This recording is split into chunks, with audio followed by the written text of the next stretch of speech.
Amados hermanos, hoy iniciamos la tercera entrega de nuestros estudios cortos sobre el libro Apocalipsis y estamos estudiando las 7 iglesias que quedaban en Asia Menor, mensaje que está en los capítulos 2 y 3 de Apocalipsis. Y en esta tercera entrega corresponde estudiar la iglesia de Pérgamo, una iglesia en una ciudad que estaba plagada de idolatría, de, de mucha adoración a ídolos y de ritos paganos tremendos, heredados tanto de griegos como de romanos, que en esa época el Imperio Romano era quien dominaba estas ciudades, que quedaban en Asia Menor, lo que hoy se conoce como la República de Turquía. Este estudio de esta iglesia de Pérgamo nos enseña que esta es una iglesia que enfrentó un grave problema, que era la proliferación de falsas doctrinas.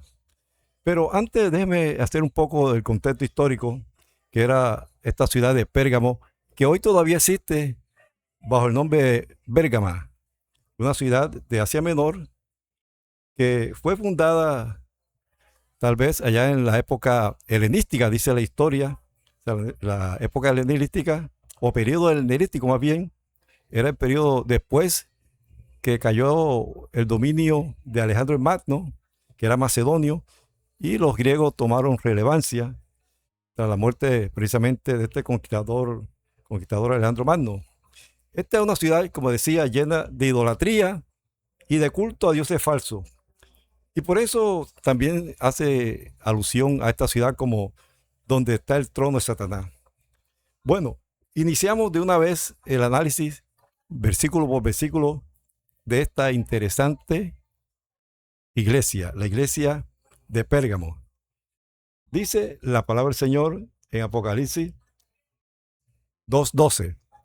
Escribe al ángel de la iglesia en Pérgamo, el que tiene la espada aguda de 2 filos, dice esto. El Señor, como dije en las anteriores entregas, se presenta a cada una de estas congregaciones de una manera diferente. En esta ocasión se presenta como el que tiene la espada aguda de 2 filos. Está haciendo alusión al poder que hay en su palabra, el poder que está en su boca. Y dice 2 filos porque la palabra de Dios tiene la intención de siempre traer bendición a la vida del oyente, a la vida de la persona que cree, pero también puede causar destrucción y hasta maldición en la persona que la rechaza. Eso dice la palabra del Señor. Vienen consecuencias por la desobediencia. Sigue diciendo la palabra del Señor. Yo conozco tus obras. El Señor, como hemos dicho, conoce las obras, los pensamientos de cada persona y por ende de toda la iglesia. La iglesia la conformamos las personas. Él conoce todo lo que hacemos. Y dice también, ¿dónde moras? Conozco dónde moras. ¿Dónde está el trono de Satanás? Esta es una alusión que se hace directamente para significar que esta era una ciudad donde había mucha actividad demoníaca. Tanto así que estaban los grandes templos que se erigían a los dioses falsos, entre ellos al Zeus, que era el dios griego, que era el llamado dios de dioses, estaba por encima de los más dioses.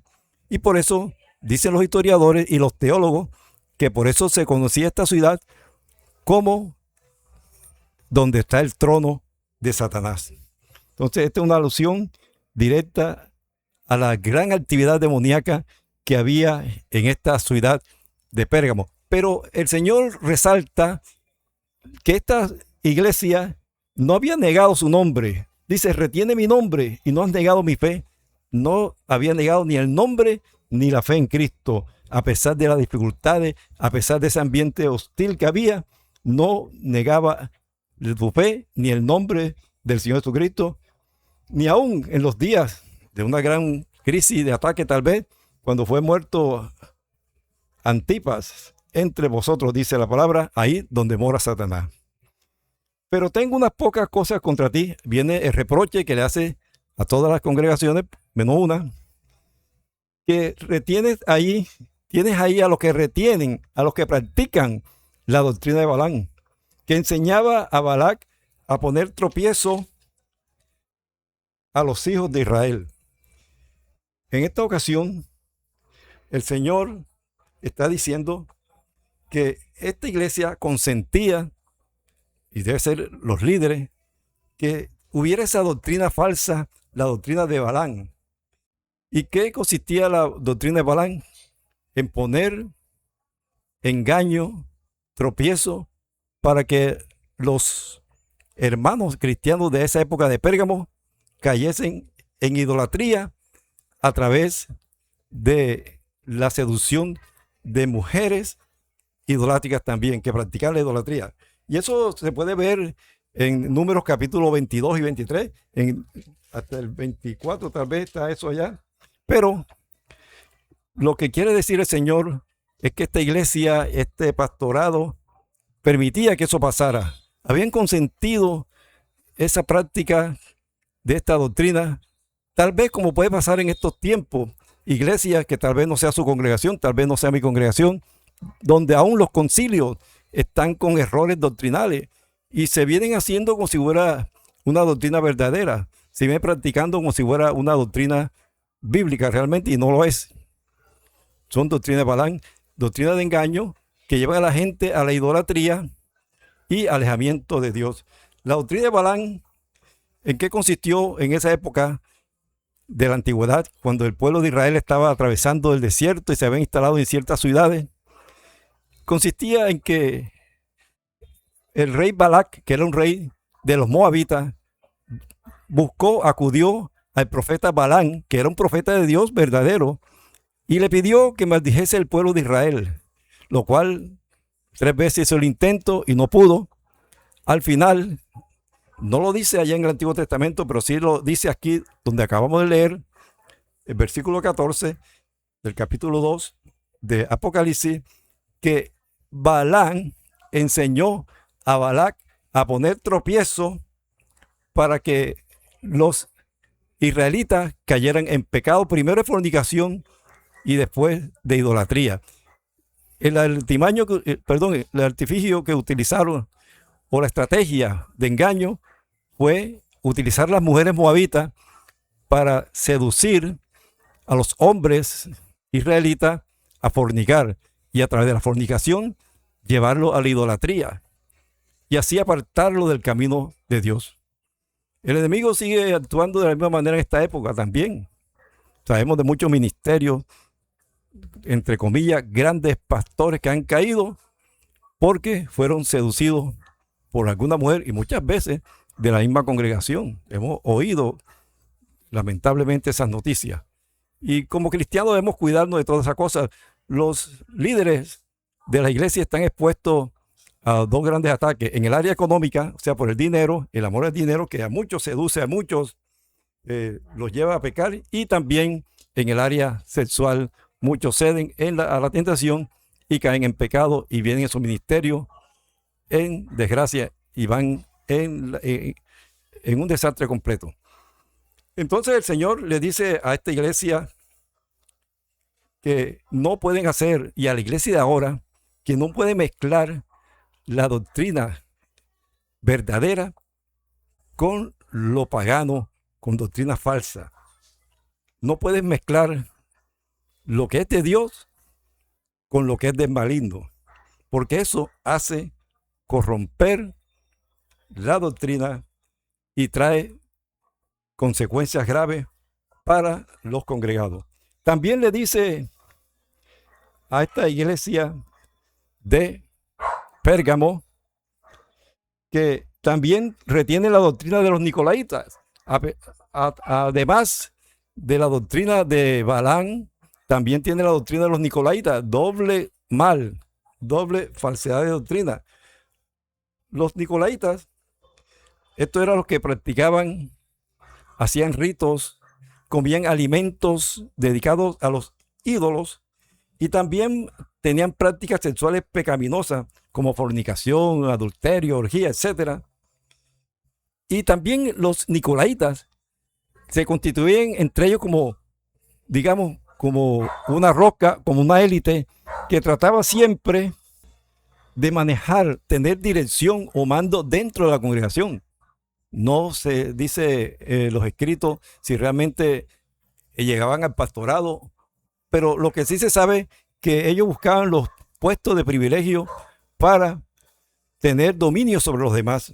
Y dicen también los teólogos y los historiadores que por eso viene la palabra nicolaita, poder del pueblo, en otras palabras, pero era un engaño, más bien era para ellos controlar y aprovecharse del poder y de la autoridad, que lo mantenían entre ellos, era como una especie de lo que ahora llamamos como una rosca, una élite que siempre gobernaba en la congregación. Y el Señor les dice que estas doctrinas Él también la aborrece, como aborrece tantas doctrinas heréticas como hay en estos tiempos, que las personas la practican y piensan que están en lo correcto, en lo bueno. Por eso es bueno que aún nosotros, que creemos que estamos en la doctrina correcta, examinemos todo, porque aún cuando el apóstol Pablo, eso está, si mal no recuerdo, Hechos de los Apóstoles capítulo 17, cuando fue a visitar a la iglesia en Berea, estas personas en Berea escucharon atentamente a Pablo, pero dice que ellos escudriñaban la escritura para saber si lo que le había enseñado Pablo era lo correcto. Así debemos ser nosotros. No importa que sea el gran predicador, el famoso hombre de Dios, como llaman ahora, el gran hombre de Dios, sino que escudriñemos la escritura cuando nos dicen algo, o de preguntarle a la persona si tenemos oportunidad.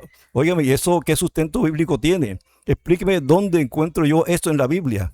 Eso es importante para evitar ser engañado con esas falsas doctrinas. Sigue diciendo la palabra del Señor. Por tanto, arrepiéntete. Ahora viene el Señor dándole la solución a este problema. En todas las cartas el Señor usa el mismo esquema. Más adelante, tal vez en nuestra próxima entrega o al final, estaremos enseñándole cómo el Señor mantiene la misma estructura en todas las 7 cartas. Son cartas diferentes, pero que guardan una misma estructura. Se nota la mano de Dios allí en esta escritura. Dice el Señor, dándole la salida a esta situación de la iglesia de Pérgamo, como la de ahora. Por lo tanto, arrepiéntete. Y le hace una advertencia, pues si no te arrepientes, vendré a ti pronto y pelearé contra ellos con la espada de mi boca, o sea, con la palabra de Dios. Es la salida que le está dando el Señor para que corrijan su error. ¿Qué iban a corregir? Esas doctrinas falsas que se habían infiltrado en la congregación. Tal vez en su congregación hay doctrinas falsas y usted no se ha dado cuenta, o tal vez consciente.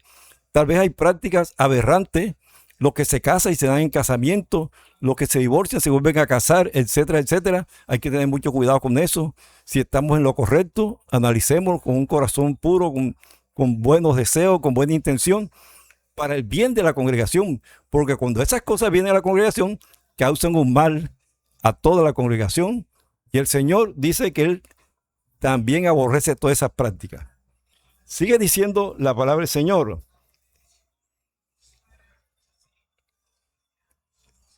En el versículo 17 dice, el que tiene oído, oiga lo que el Espíritu dice a las iglesias. Al que tiene oído, oiga lo que el Espíritu dice a la iglesia. Ahí se refiere, como siempre, a tener un espíritu despierto dentro de nosotros y tener oído espiritual para poder saber lo que el Señor dice a la iglesia. Siempre el Señor está hablando a su iglesia, pero solo lo escuchan los que estén en comunión con el Señor, vivo espiritualmente en comunión con Él. Y el que venciere, dice el Señor, le daré a comer del maná escondido.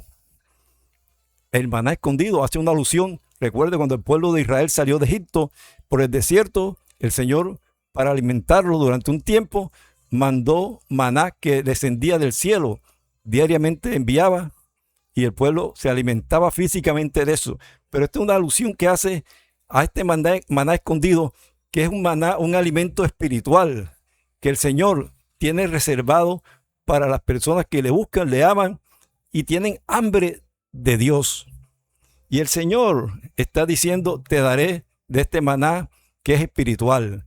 También algunos teólogos dicen que hace alusión al mismo Cristo, porque el Señor Jesucristo también se describe él como yo soy el pan vivo que descendió del cielo, como dice en el libro de Juan, el Evangelio de Juan. Y también sigue diciendo, y le daré una piedrecita blanca, y en la piedrecita escrito un nombre nuevo, el cual ninguno conoce sino aquel que lo recibe. Hace alusión a una costumbre que tenían los jueces del Imperio Romano, que cuando iba a declarar una sentencia a la persona, si le mostraban una piedra blanca, significaba que estaba limpio, que era inocente. Y si era de otro color, esa persona era culpable. Y el Señor hace esa metáfora, esa analogía, y dice, pero en esta piedra escrito un nombre nuevo. El Señor nos da una nueva identidad. Cuando nos limpiamos, nos arrepentimos, echamos afuera el pecado, nos santificamos, el Señor nos da una nueva identidad, nos da un nombre nuevo, porque bíblicamente los nombres tienen un significado que describen a la persona. Si usted ve el nombre de Jacob, engañador, después le puso Israel, etcétera, porque el nombre denota la identidad o cualidad de la persona. Entonces el Señor a cada uno de nosotros nos va a dar un nombre nuevo, nos va a dar una piedrecita blanca y ahí escrito nuestro nuevo nombre. Así que damos gloria al Señor por su amor incondicional. Pero esta carta a la iglesia de Pérgamo es una carta en la cual el Señor hace la advertencia sobre las falsas doctrinas, sobre lo que se está practicando. Ojo con la parte sexual, matrimonios, divorcio, volverse a casar, etcétera. No hay que ignorar eso, no hacernos lo de la vista gorda, sino con mesura, con amor, abordar el tema, orarle mucho al Señor, pero no permitir que haya contaminación dentro de la congregación.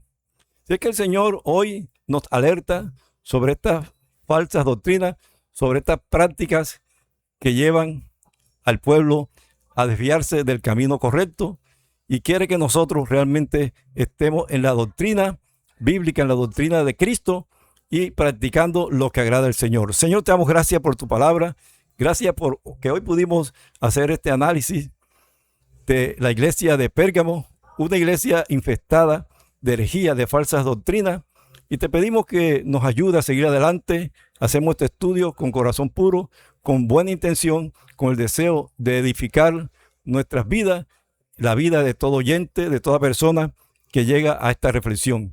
Te bendecimos, Señor, y te pedimos que nos des licencias, nos des permisos para seguir avanzando en nuestra cuarta iglesia que tenemos para los próximos días, con la ayuda y la bendición tuya, que es la iglesia de Tiatira. Así es que estaremos también compartiendo para completar las 7 cartas, el análisis de estas 7 cartas a las iglesias del Apocalipsis. Te bendecimos, Señor, te damos toda la honra y la gloria. Todo lo que hemos dicho, que hemos hablado, lo hemos hecho en el nombre que es sobre todo nombre, en el nombre de Jesucristo de Nazaret. A Él sea la honra y la gloria por los siglos de los siglos. Amén y amén.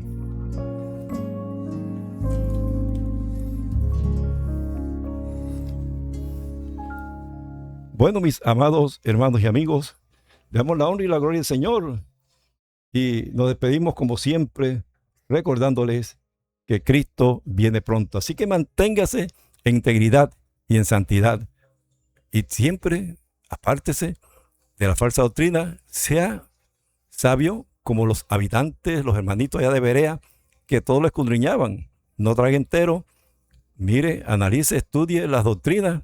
Sabemos que hay doctrinas, enseñanzas que son difíciles, y hasta hay también enseñanzas que se prestan para tomar una o dos posiciones, lo cual el apóstol Pedro nos dice que hay cosas difíciles de entender, pero los indoctos la tuercen para beneficio propio.